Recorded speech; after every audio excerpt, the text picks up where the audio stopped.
আরে মা, মা তুমি কাঁদছো কেন? প্লিজ কেঁদো না। আমাকে আমাকে পারতেই হবে, যেভাবে হোক আমাকে পারতেই হবে।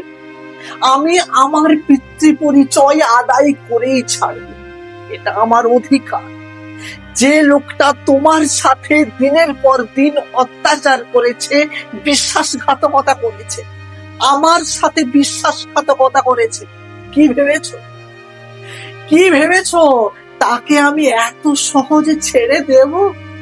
না, আমার এই জেদের কাছে ওই লোকটাকে হার মানতেই হবে। তুমি চিন্তা করো না মা, এই লড়াইয়ে আমরা জিতবই।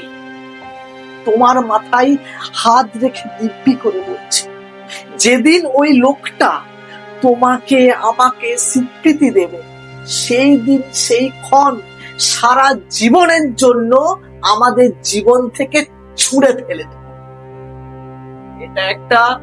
এটা একটা ছেলের আত্মপরিচয়ের লড়াই, আত্মঅভিমানের লড়াই। মা, মা তুমি সকাল থেকে কিছু খাওনি, চলো মা কিছু খেয়ে নেবে। আমার মিষ্টি মা, চলো চলো কিছু খেয়ে নেবে।